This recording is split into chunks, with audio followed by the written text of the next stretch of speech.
Hello, just now the new developer diary and feature video for the traffic system and Cities Skylines 2 has been released. In this package we are not only shown how traffic works in detail, but also that in Cities Skylines 2, we can create bigger cities than ever before. Over the next few weeks, new information about the new features will be released every week. Next week, on Monday, we'll go straight into public transport and freight. So if you don't want to miss anything, feel free to leave a subscription for this channel. Between now and the release, I'll be working through all this info from the developers and showing in detail what we can expect. With that, we'll jump right into today's developer diary. In Cities Skylines 1, the wayfinding of the vehicles worked on a very simple principle, and that was as the crow flies. The shortest way was determined, and then it went on regardless. Factors such as traffic jams, traffic flow, shorter travel time were not taken into account. It didn't matter at all, the one path that was determined at the beginning had to be followed at all costs. This led to a lot of frustration in the first part and also to a lot of limitations in large cities. The only way to counteract this was with mods or very sophisticated construction methods in order to somehow undermine this kind of pathfinding. The criticism was received by the developers, and so the system will be much more complex in the second part. However, it will superficially result in traffic being handled much more easily. But how does this system work in detail? In Cities Skylines 2, there are 4 core aspects according to which traffic decision-making is carried out. These are the aspects of time, convenience, money and behavior. The first aspect is relatively simple. Time describes the general duration it takes for residents to get from point A to B. Unlike the first part, this also takes into account the time saved by using faster routes, such as highways, or faster modes of transportation, such as trains or optimally constructed public transportation. The second aspect is comfort. This is about making a route as relaxed as possible. Other factors that play a role here are the number of turns, intersections, the availability of parking spaces at the destination, and the distance to the nearest public stop at the start and destination. The third aspect is money. Money includes factors such as parking fees, fuel costs, and also costs for public transportation. Money, however, is also a very big factor for industry, because industry, for example, prefers local deliveries to super-regional deliveries, because industry is all about cost efficiency. Then we have the fourth aspect, and that is behavior. Behavior is about the motivation of individual vehicles and residents to perform dangerous traffic maneuvers. This includes, for example, turning around in the roadway or turning around in places where it shouldn't be possible. Normal residents and delivery vehicles are not really motivated to perform dangerous maneuvers here. However, the situation is different for emergency vehicles, such as ambulances, fire departments or police vehicles. They, in turn, are quite capable of doing so. But now it gets really exciting, because there is another core factor that plays a role in these 4 aspects, and that is the prioritization of the individual aspects according to age groups. For young residents, for example, the money aspect is especially important. It's about parking spaces that are as cheap as possible, affordable public transportation. For adults, on the other hand, this is not so important. Time is the only thing that matters to them. So, what's the fastest way to get from A to B? Parking costs don't matter, public transportation doesn't matter. The main thing is to get from A to B in the fastest possible time. And for seniors, on the other hand, it's all about comfort. So, how relaxed can a route be planned as possible to get from A to B and avoid any stress in the process? Maintenance vehicles, on the other hand, have a slightly different prioritization. For example, road maintenance vehicles are primarily tasked with repairing the road. So when they're going from A to B, they still pick up any repair tasks they can find along the way. So that's not about getting from A to B as fast as possible, but getting from A to B as efficiently and expediently as possible, while working off as many tasks as possible as a vehicle. In the case of delivery vehicles, on the other hand, money becomes paramount. Here, then, the length of the distance is again a factor, as the driving distance increases the cost. But the knowledge about the individual population and vehicle groups in mind, such a city can now be planned in a completely different way in the second part. With that, I'm really looking forward to it. This brings us to the next big item in the developer diary, and it's a gigantic update to the first part. Namely, the lane usage. In Cities Skylines 2, the vehicles finally learn to really use all lanes of a road. So if there is a traffic jam or an accident on one lane, the vehicles will finally swerve to the other available lanes and use them. In addition, vehicles can also make room for emergency vehicles and move to other lanes to do so. On multi-lane roads, overtaking is now also applied in order to use all lanes equally.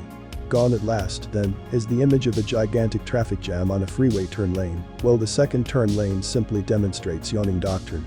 This wayfinding, but also this lane and route finding, also works in the interaction between pedestrians and vehicles. That is, all available instances in the game permanently recalculate their path, depending on what the other instances are doing. So if there is an accident or a traffic jam somewhere on the planned route, all other road users react to it in real time.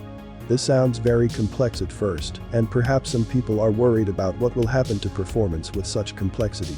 But the development team has now given the all clear.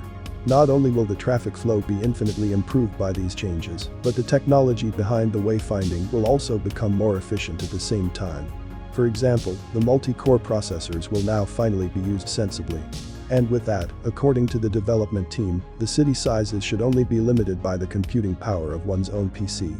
I'm very excited about this announcement because I will definitely push my PC to the absolute limit in an attempt to build the maps as full as possible. The next item in the developer diary is the traffic circles. Here, too, the new Verkehrs-AI manages to intelligently sneak vehicles in when they enter the traffic circle and can then continue to keep the traffic flow smooth. But it shouldn't be too easy, and for that there is now a whole new story in the second part, namely the traffic accidents. Here the legitimate question arises again: how does the whole thing work? When it comes to traffic accidents, there are again various factors that play a role in causing an accident to occur at a particular location. These include the condition of the road, the lighting of the road, the weather, and other disasters. So as long as you take care of your road network with good maintenance and good street lighting, you can avoid a lot of the accidents in the first place. However, when a critical value is reached and this is no longer the case, one of the cars on the road is randomly selected for an accident. This car can then collide not only with other cars, but also with buildings or other objects.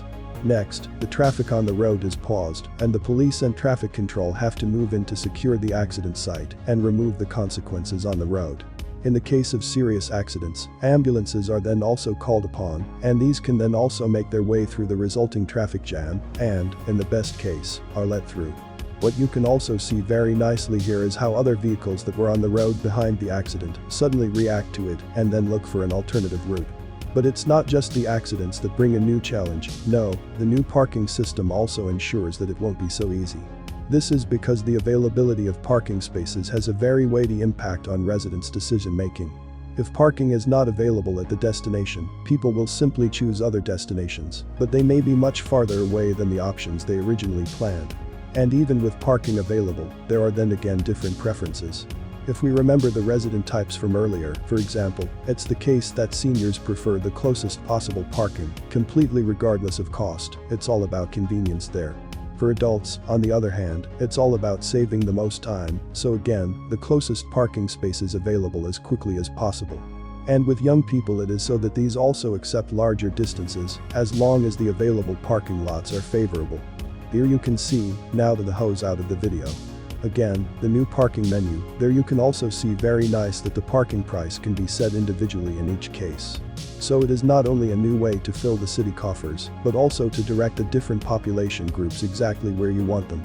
On top of that, you can also see that there will apparently be electric vehicles, as charging stations are located here. However, it is not yet known exactly how these will be integrated into the game. Unfortunately, the motorcycles still look very similar. And so that you don't lose track of everything, there are, as in the first part, overview maps that show in real time where the traffic is flowing and where it is jammed. This allows you to quickly see where there are problem areas and how to fix them. There is also an overview of road conditions, as they are wearing out by now. Here you can see how well in shape the individual routes are.